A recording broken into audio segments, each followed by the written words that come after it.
अजीब सी आवाजें हवेली में गूंजने लगीं। अगर वो शक्ति जाग गई तो एक अनजानी मौतों की श्रृंखला शुरू हो जाएगी। पुराने जमींदार, जिनके पूर्वजों की ये हवेली थी, खुद इसे बेचना चाहते थे, पर कोई खरीदार तैयार नहीं था। शहर से आया एक युवा जोड़ा। सिया की नजर अचानक उस हवेली पर पड़ी। आरव भी प्रॉपर्टी को देखते ही पसंद कर लेता है। जल्द ही आरव और सिया ने वहां रहना शुरू कर दिया और तभी उसकी नजर पड़ी एक सीढ़ी पर जो नीचे बेसमेंट की तरफ जा रही थी। उस संदूक पर मोटे मोटे धार्मिक धागे लिपटे हुए थे। सिया बरगद के पेड़ के पास किसी से बात कर रही थी। जमींदार ने कल रात आत्महत्या कर ली। एक तगड़ा पहलवान सा हट्टा कट्टा सा आदमी खिड़की तोड़कर अंदर की तरफ आता है। हम अघोरियों का समूह सदियों से इस गांव को इसी आत्मा से बचाता आया है। हवेली के सामने यज्ञ मंडप बन चुका था। गुरुजी ने आरव और सिया को पास बिठाया। अब कुछ भी हो सकता है, तैयार रहना। अब सिया खुद मंत्रोच्चारण करने लगी थी, ठीक वही जो गुरुजी पढ़ रहे थे। अचानक सिया हवा में उठ गई। एक तेज चमक और फिर सब कुछ थम गया।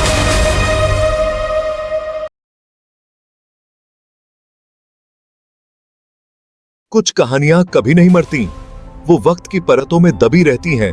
बस एक अनजाने स्पर्श, एक गलत कदम और वो फिर से जिंदा हो जाती हैं।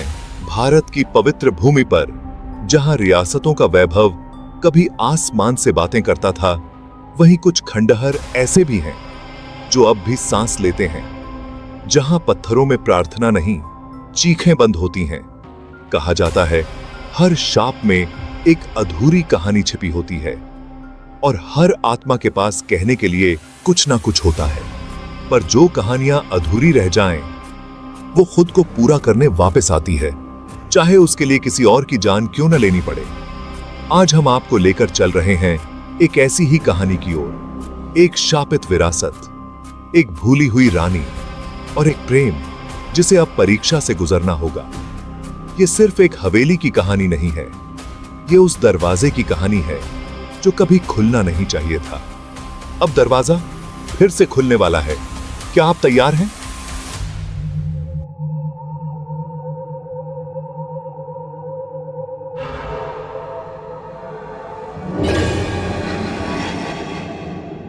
राजस्थान के एक पुराने और सुनसान गांव विजयगढ़ की सीमाओं पर खड़ी थी एक भव्य मगर वीरान हवेली।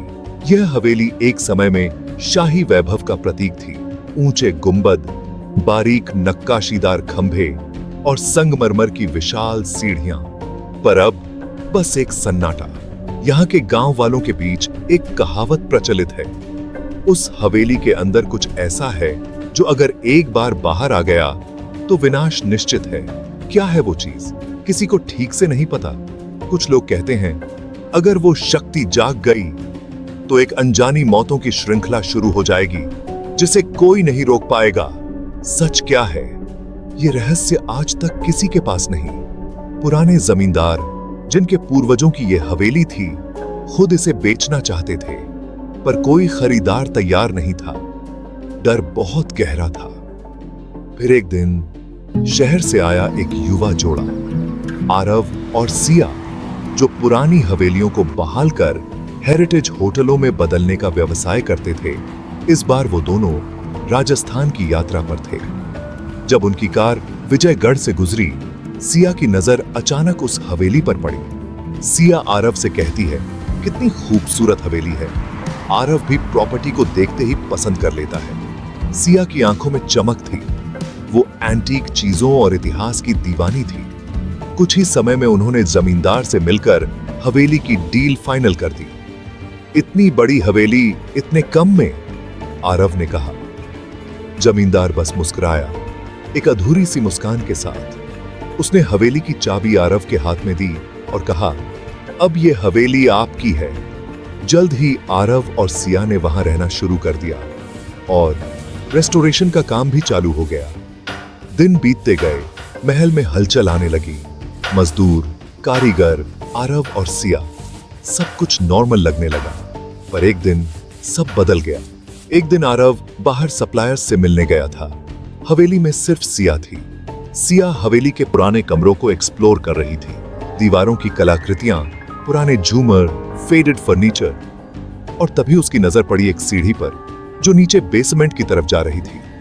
वो सीढ़ियां धूल से भरी थी। ऐसा लगता था बरसों से किसी ने वहां कदम नहीं रखा। नीचे उतरते ही उसे दिखा एक पुराना भारी लकड़ी का दरवाजा जिसकी बॉर्डर पर कुछ अजीब से मंत्र उकेरे हुए थे। वो देखकर उसका दिल तेज धड़कने लगा। वो धीरे धीरे दरवाजा खोलती है। आवाज हवा में गूंजती है। अंदर का कमरा जैसे किसी राजा का निजी खजाना हो। एंटीक कलाकृतियां, रेशमी पर्दे, प्राचीन शस्त्र और कमरे के बीचों बीच एक पुराना संदूक। उस संदूक पर मोटे मोटे धार्मिक धागे लिपटे हुए थे। उसके चारों ओर हवन की राख के निशान और सिंदूर के घेरे थे। सिया को डर तो लगा, पर उससे ज्यादा उसे जिज्ञासा थी कि संदूक में क्या हो सकता है। उसने धीरे धीरे वो धागे काटने शुरू किए। जैसा ही पहला धागा टूटा और एक तेज हवा पूरे कमरे में भर गई, फिर भी सिया नहीं रुकी।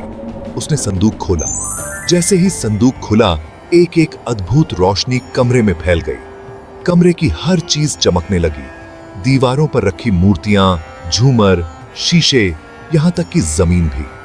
और उस संदूक के अंदर रखा था एक चमचमाता हीरे का हार, इतना सुंदर जैसे किसी रानी का गहना हो। सिया ने हार उठाया और पहन लिया। वो खुद को शीशे में देखकर मुस्कुराई, अनजान कि उसने एक श्राप को जगा दिया था। रात को आरव लौटा। सिया खुशी से आरव को हार दिखाती है। आरव उसे देखकर बहुत खुश हो जाता है, लेकिन उसी रात के 12 बजे एक अजीब सी आवाजें हवेली में गूंजने लगीं, जैसे कोई फुसफुसा रहा हो। आरव की आंख खुली। बगल में देखा, सिया बिस्तर पर नहीं थी। वो घबरा गया। पूरी हवेली में उसे ढूंढा। तभी खिड़की से देखा, सिया बरगद के पेड़ के पास किसी से बात कर रही थी, अकेले। आरव तुरंत भागकर बाहर गया, पर सिया बस विस्पर कर रही थी। उसकी आंखें किसी ट्रांस में थीं। आरव ने कांपती हुई आवाज में पूछा कि किससे बात कर रही हो। सिया ने सर घुमाते हुए उसकी तरफ देखा और कहा, जल्द ही जान जाओगे। इतना कहकर वो बेहोश हो गई। आरव घबरा गया। उसे उठाकर बिस्तर पर लाया और उसे सुला दिया। अगले दिन सुबह सिया को कुछ याद नहीं था। आरव अब डर गया था। उसने गांव जाकर जमींदार से बात करनी चाहिए, लेकिन वहां लोगों की भीड़ थी। आरव ने जाने की कोशिश की। गांव वालों से पता चला जमींदार ने कल रात आत्महत्या कर ली। लोग आपस में बात कर रहे थे। हवेली का असर शुरू हो गया। ये सुनने के बाद तो आरव पूरी तरह हिल गया था, जो कल रात उसने देखा था। फिर जमींदार की मौत, और अब फिर ये गांव वालों का कहना। वो उसी टेंशन से वहां से निकल जाता है। सिया की रात वाली हरकतें अब लगातार बढ़ने लगी थीं। कभी वह एकदम नॉर्मल रहती, तो कभी अचानक किसी अदृश्य शक्ति से बातें करने लगती। आरव अब पूरी तरह बेचैन हो चुका था। उसने उसी रात गांव के एक बूढ़े बाबा से मिलने का फैसला लिया, जिसे लोग गांव का आखिरी ज्ञानी कहते थे। बाबा ने उससे कहा, बेटा, ये हवेली एक रानी की थी, रानी अवनी देवी। बहुत शक्तिशाली, बहुत ही सुंदर, परंतु रानी साधारण नहीं थी। वो तंत्र विद्या जानती थी और खुद को अमर बनाना चाहती थी। उसकी मौत कैसी हुई, ये कोई नहीं जानता, लेकिन कहते हैं कि उसकी आत्मा एक हीरे की हार में कैद है।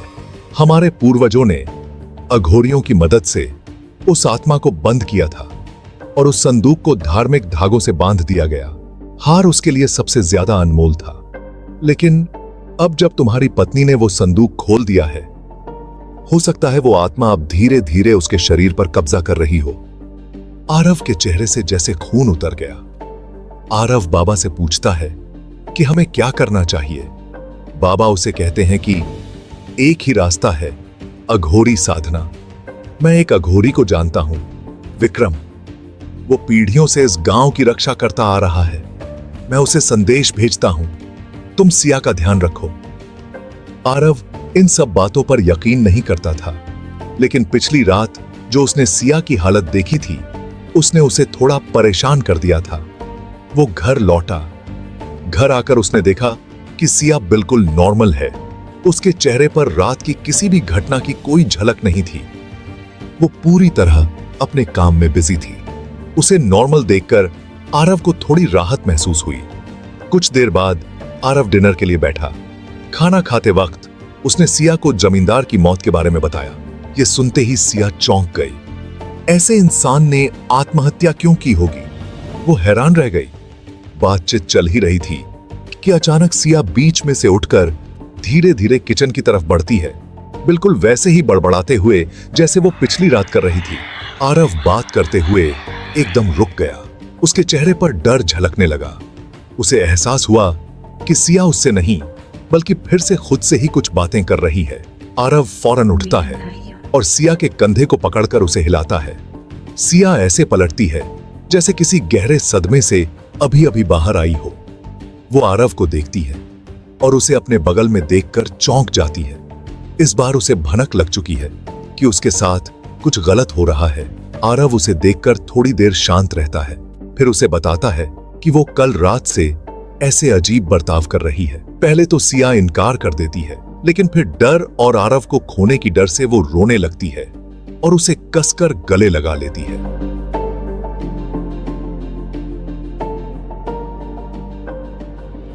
रात को दोनों सोने की कोशिश करते हैं, लेकिन मन में छिपा रहस्यमयी डर उन्हें सोने नहीं देता। आरव कुछ देर के लिए आंखें बंद करता है।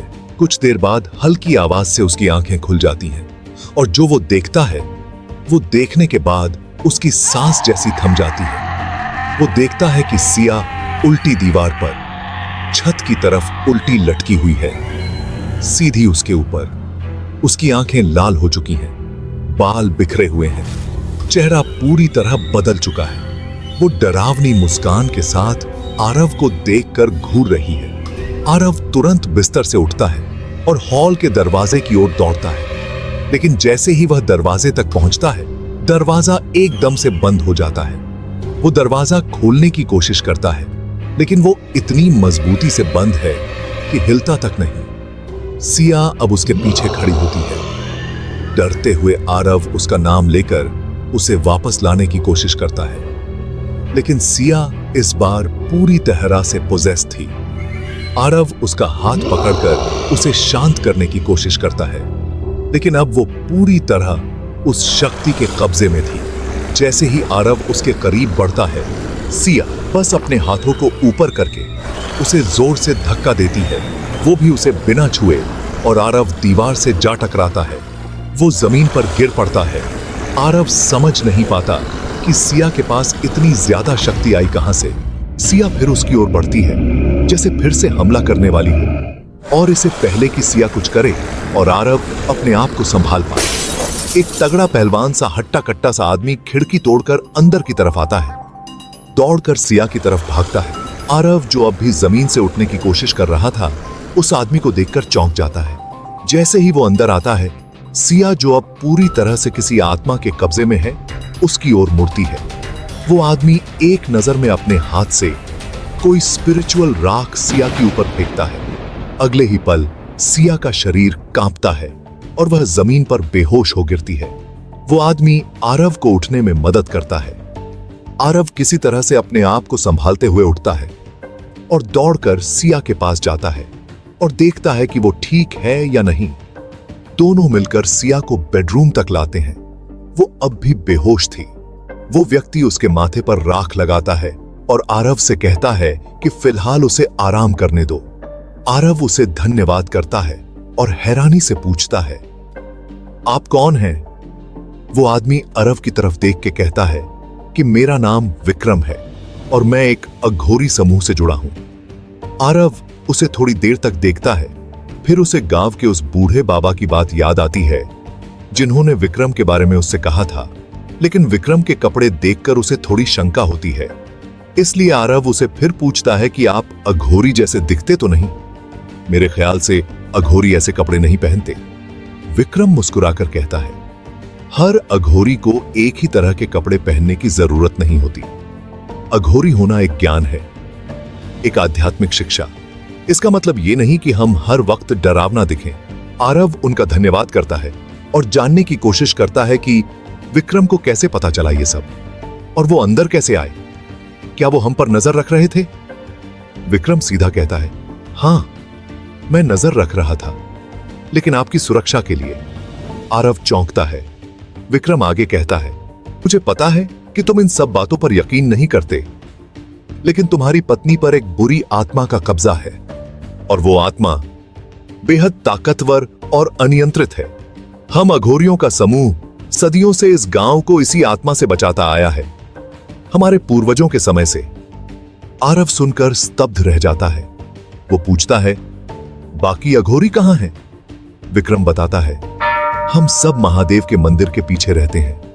2 दिन पहले जब वो पवित्र संदूक जो रानी के कमरे में था और धार्मिक धागों से बंधा हुआ था, वो खुल गया है, तो हमारे वरिष्ठ तांत्रिक को तुरंत आभास हो गया था। इसीलिए मैंने स्वयं यहां आने का निर्णय लिया, और जब देखा कि तुम लोग अब यहां रह रहे हो, तो समझ गया कि तुम में से किसी ने वो संदूक खोला है। आरव सिर हिलाते हुए कहता है कि हां, 2 दिन पहले सिया को वो संदूक मिला। पहले तो किसी को उस कमरे के बारे में भी नहीं पता था, लेकिन पता नहीं कैसे सिया वहां पहुंची और उस संदूक में से उसे हीरा जड़ा हार मिला। वो दोनों एक साथ सिया की गर्दन की ओर देखते हैं। हार अब भी उसकी गर्दन में था और हीरा हल्का हल्का चमक रहा था। आरव हाथ बढ़ाकर हार उतारने की कोशिश करता है, लेकिन विक्रम फौरन उसका हाथ पकड़ लेता है। विक्रम गंभीरता से कहता है, इस महल की हर चीज में कब्जा हो सकता है, इसलिए जब तक हमारे गुरुजी नहीं आते, इसे छूना भी मत। फिलहाल तुम्हें सिया के साथ ही यहीं रुकना होगा। मैं बाहर निगरानी में रहूंगा। तुम दोनों इस घर को छोड़ भी नहीं सकते। जहां भी जाओगे, उसकी शक्ति तुम्हारे पीछे आएगी। अगर उसने इस हवेली की सीमा पार कर ली, तो फिर उसे रोका नहीं जा सकेगा। जमींदार पहले ही मर चुका है। अगर उसे आजाद छोड़ दिया गया, तो गांव में कई और मौतें होंगी।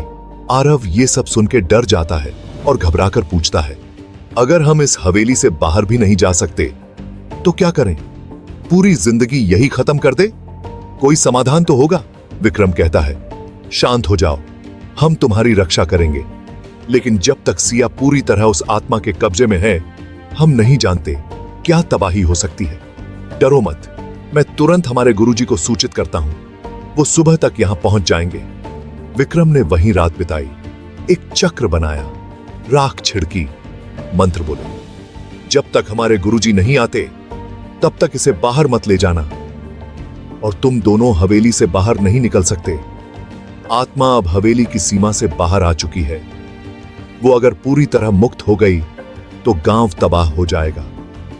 अगली सुबह तक हवेली के सामने का पूरा बगीचा तैयार कर दिया गया था। गुरुजी अपने साथ कई अघोरी साधु लेकर आए थे। सबके हाथ में तांत्रिक यंत्र, भस्म की थैलियां और रुद्राक्ष से बनी माला थी।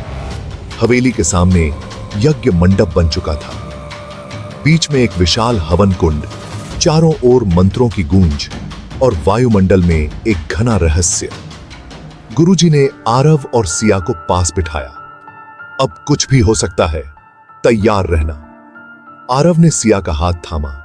सिया ने भी उसकी तरफ डर के साथ देखा, लेकिन कुछ कहा नहीं। यज्ञ शुरू हुआ। गुरुजी ने मंत्रोच्चारण शुरू किया। हवन की अग्नि तेजी से उठने लगी। धुआं आसमान में जाने लगा।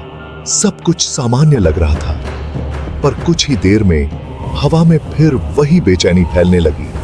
तेज हवाएं चलने लगीं। बादल अचानक काले पड़ गए। चांदनी गायब हो गई। सिया ने तुरंत आरव का हाथ कसकर पकड़ लिया। ये वही हो रहा है जो उस रात हुआ था। सिया की आवाज कांप रही थी। गुरुजी और साधु मंत्र पढ़ते रहे, लेकिन आरव की नजर सिया पर थी। सिया अब धीरे धीरे बदल रही थी। उसकी आंखें गहरे लाल रंग की हो गई थीं। चेहरे के नीचे काले घेरे और उसके बाल हवा में ऊपर उठने लगे, जैसे किसी अनदेखी शक्ति ने पकड़ लिया। गले में पहना हुआ हार अब चमकने लगा था। नीली रोशनी चारों ओर फैल रही थी। आरव ने घबराकर सिया का हाथ थामने की कोशिश की, लेकिन सिया ने आरव का हाथ झटका दिया और आरव गिर पड़ा। अब सिया खुद मंत्रोच्चारण करने लगी थी, ठीक वही जो गुरुजी पढ़ रहे थे। गुरुजी ने आंखें खोली। ये कैसे संभव है? ये तो हमारे गुरुकुल के गूढ़ तांत्रिक मंत्र हैं। अचानक सिया हवा में उठ गई। उसके हाथ फैल गए, पैरों के बीच में दूरी और सिर पूरा ऊपर की ओर मुड़ गया, जैसे वो किसी दिव्य शक्ति से जुड़ गई हो। अब वो हवा में गोल गोल घूमने लगी। उसकी आवाज अब और तेज और शक्तिशाली हो गई थी। चारों ओर हवा की गति बढ़ने लगी। हवेली के पेड़, खंभे, खिड़कियां सब कांपने लगे। अब यज्ञ में बैठे साधु भी हवा में उठने लगे। सब कुछ हवा में तैरने लगा, जैसे कोई तूफान सब कुछ निगलने वाला हो। आरव और विक्रम दोनों अवाक। उनकी आंखों में सिर्फ डर था। पर गुरुजी अब भी वहीं बैठे रहे। उनकी आंखें बंद थीं और वो अपने अंतिम तांत्रिक मंत्र में लीन थे। कुछ देर तक ऐसा ही चलता रहा। आरव पूरी तरह से डर गया था, लेकिन कुछ देर बाद एक तेज चमक और फिर सब कुछ थम गया।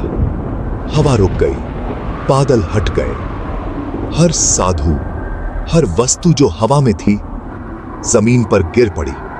सिया भी बेहोश होकर नीचे आ गिरी। आरव सिया की तरफ दौड़ा। विक्रम भी आया और दोनों ने मिलकर उसे उठाया और एक तरफ ले गए। चारों ओर सन्नाटा छा गया।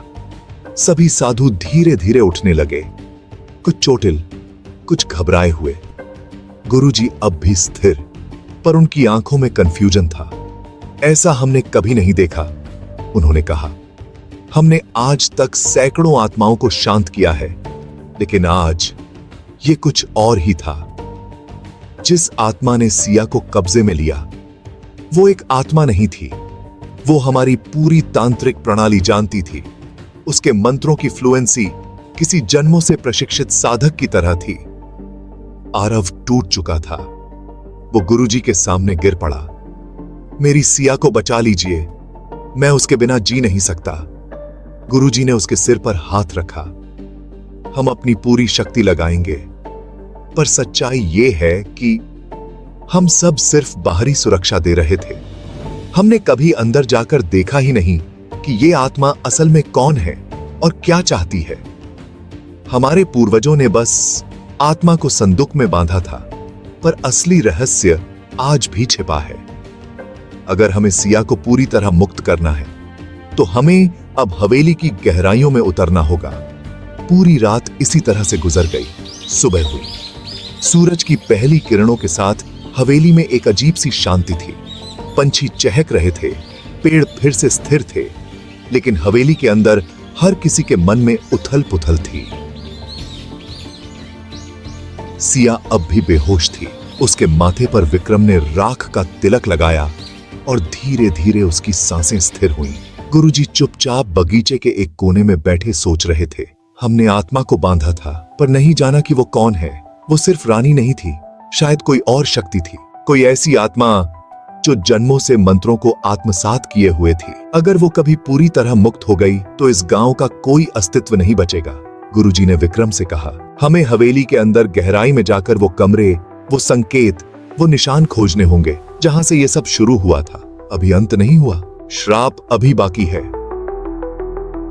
कुछ रहस्य इतने गहरे होते हैं कि उन्हें हल करने के लिए सिर्फ साहस नहीं, आत्मा की पुकार चाहिए। आरव और सिया ने जो दरवाजा खोला, वो महज लकड़ी और लोहे का नहीं था। वो एक युग की कैद, एक श्रापित कहानी का द्वार था। इस रात उन्होंने आत्मा को रोका, पर हर आत्मा का अंत नहीं होता। कुछ बस शांत हो जाती हैं, इंतजार करती हैं, फिर से जागने के लिए, फिर से छूने के लिए उस अधूरे अंत को। ये कहानी यहीं खत्म नहीं होती। असली रहस्य तो अब शुरू हुआ है। क्या आरव और सिया हवेली के रहस्यों से पार पाएंगे? क्या रानी अवनी देवी की आत्मा ही असली खतरा है, या उसके पीछे कोई और छिपी ताकत? जवाब मिलेंगे नेक्स्ट पार्ट में। अगर आपको ये कहानी पसंद आई तो प्लीज लाइक, शेयर और सब्सक्राइब जरूर करें, क्योंकि ये सिर्फ एक कहानी नहीं, ये एक चेतावनी है। और अगर आपके पास भी कोई सच्ची या लोक मान्यता से जुड़ी रहस्यमयी कहानी है जिसे आप सबके साथ बांटना चाहते हैं, तो हमें जरूर संपर्क करें। आपकी कहानी अगली वीडियो बन सकती है। अब ये दरवाजा हमने खोला है, तो अंत तक साथ निभाना होगा। जल्द मिलते हैं अगली कड़ी में। तब तक के लिए धन्यवाद।